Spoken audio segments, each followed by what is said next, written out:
Hello guys welcome to my blog. आज चाहिँ हाम्रो यहाँ के अरे दिदी हामी सबैजना मिलेर मोमो पकाएर घरमै मोमो पकाएर खाने प्लान गरिरहेको छु। मौसम एकदम पानी परिरहेछ, चिसो चिसो मौसम छ। यहाँ मेरो छोरी यहाँ अर्को मेरो छोरी ऊ पनि जस भ्लग बनाउँछ। तपाईँहरूले उहाँको च्यानलमा गएर लाइक सब्सक्राइब पनि गरिदिनु होला। के हो तिम्रो च्यानलको नाम?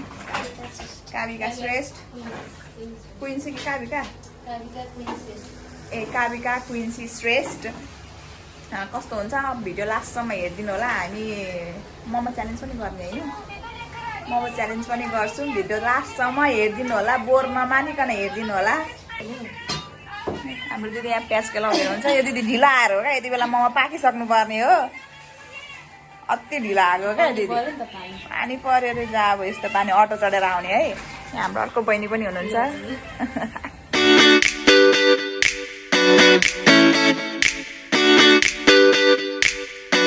हाम्रो घरमा मोमो पकाउने भाँडा चाहिँ नभएको होइन कि गाइजहरू, तर हाम्रो घरको मोमो पकाउने भाँडा चाहिँ एकदम सानो छ क्या। जस एक प्लेट मात्रै पाक्छ। मलाई चाहिँ सानो सानो भाँडा मनपर्छ र मैले सानो मोमो पकाउने भाँडा किनेँ है। अहिले आएर चाहिँ पछुतो लागिरहेको क्या। धेरैजना परिवार भेला भएको बेला चाहिँ पुग्दै नपुग्ने, त्यही भएर मैले यो दिदीलाई पकाएर आउनु भनेको मोमोको भाँडा ल्याएन क्या। यो दिदीले बिर्स्यो नि त, बिर्स्यो पानी परिरहेको थियो। हतार हतार गर्दाखेरि कति 7:30 भइसक्यो, मोमो पकाउने भाँडा आइपुग्दैन क्या यहाँ। अब के गर्नु?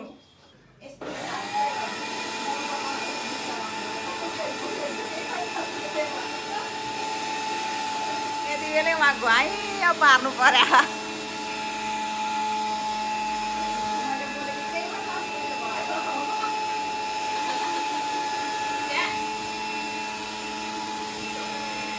मोमो पकाउने भाँडा बिर्सेर के गर्नु र? यस्तै छ गाइज हाम्रो मोमो पकाएर खाने भनेको।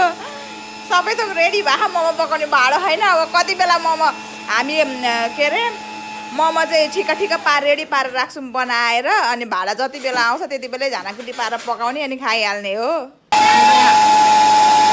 रोहन श्रेष्ठले अचार बनाउने काम गरिरहेको यहाँ। मिठो अचार बनाए, स्पेसल पिरो पिरो दामी मोमोमा खाने लाइक। वाउ, अचार पनि रेडी भइसक्यो, तर मोमो पकाउने भाँडा आइपुगेको छैन गाइजहरू। यो दिदीले गर्दा आज के भन्नु र म रिसिटी लाग्छ मलाई। यस्तै छ छैन। हाम्रो चाहिँ मोमो यस्तो हुन्छ, बनाउनु चाहिँ आउँदैन। हाम्रो मोमो उतार्नु परेको हुन्छ, खासै राम्रो बनाउनु आउँदैन।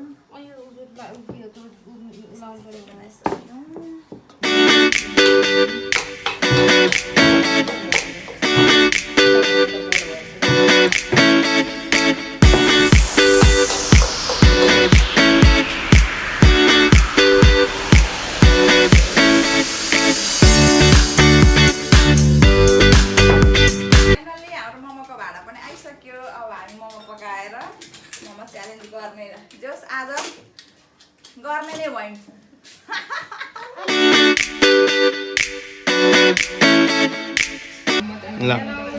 अहिले चाहिँ हाम्रो यहाँ ठ्याक्कै 11 बज्यो। हाम्रो बस्न लाग्यो 11 बजे हामी बनाइसक्यौँ। रातिको 11 बजे हामी खाँदैछौँ। यो भोलिपल्टसम्म खाइसक्छौँ होला। खाँदा ओर्दा यताउति गर्दा 12 पर्छ र हामी सुरु गऱ्यौँ। अहिले चाहिँ हामीले यहाँ प्लेटमा यति मात्रै लिएको छ, अझै छ, पाक्दैछ। हामी यहाँ कन्टिन्यू गर्छौँ। ल खाऊँ। एउटा स्टिममा राख्दैन क्या हामी खाने, अनि पछि म कट गर्दै बनाउँदै गर्छु क्या। राख्नु यसको बनाऊ हातैको दिइरहेको छु। मोमो देखिरह हात हुँदाहुँदै चमचको के काम है। हातले खानुको मजै बेग्लै, हातले खानुको मजै बेग्लै हुन्छ। मिठो भएन आफूले बनाएको भएन। मोमो चाहिँ यस्तो खाएँ खाइल भनेर कसलाई खाइसक्यो। अब के भन्नु क्या खाएला।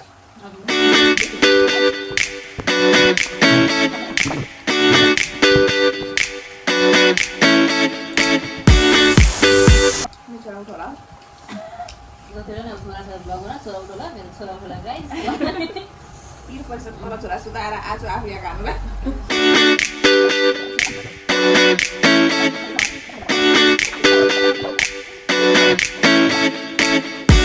दिदीलाई आज खासमा त दिदी ढिलो आएर पनि हो क्या ढिलो भएको। मैले हिजै भनेको थिएँ है छिटो गरेर आउनु है, ढिलो हुन्छ मलाई जिरोमा मेरो पनि सकियो अहिले अनि होइन अब तपाईँको आएको एक्जाम 3 बजे नानीहरू आउँछ 3 बजे हिँडिहाल्नु भनेको मैले त्यति बेला आउनु भएको 3 बजे आउँदैन 4 बजे हो नानीहरू 4 बजे ठ्याक्कै भाउजूले हामीलाई मलाई पर्खेको छ खास अनि पानी पनि पऱ्यो एक्जाम दिएर निस्किनु बित्तिकै पानी आयो नि काम सक्यो त है प्लेट शान्ति आउँदैन गइसक्यो होला घर भोइस पछि हाल्नु आउँदैन हुन्छ यो उसलाई हाल्यो भनेपछि खान सक्दिनँ म अब खाना पनि धेरै खाइसकेँ घरमै बनाएर खानु ठुल्ठुलो बनाएर खा यो हेर त कस्तो काम हो क्या यस्तो किन हो यस्तो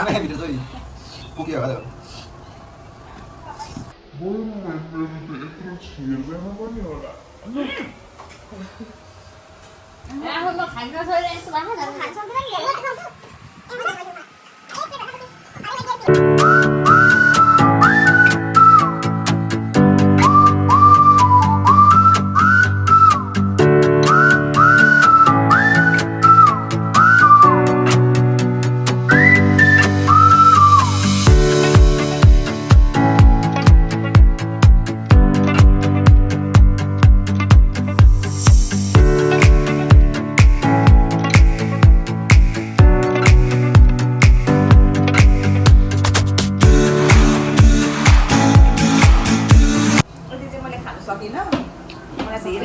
सक्दै सकिनँ मैले लास्टमा मेरो भाइले हालिदिएको हो क्या म खानु सक्दिनँ भन्दा पनि हालिदिएको हजुरलाई यति नै गाइस फेरि नयाँ हाँस्दै भिडियो हेर्दै गर्नु होला अलिक हाँस्नु कमेडी खालको छ हाँस्नु तपाईँहरूलाई इन्टरटेन गराएको क्या जाने रे क्या स्वस्थ रहनको लागि छैन स्वस्थ हेल्दी रहनुको लागि हँसाएको फेरि यस्तै रमाइलो भिडियोहरू लिएर आउने छु आजलाई बाई बाई म पोपोतिर छु बाई बाई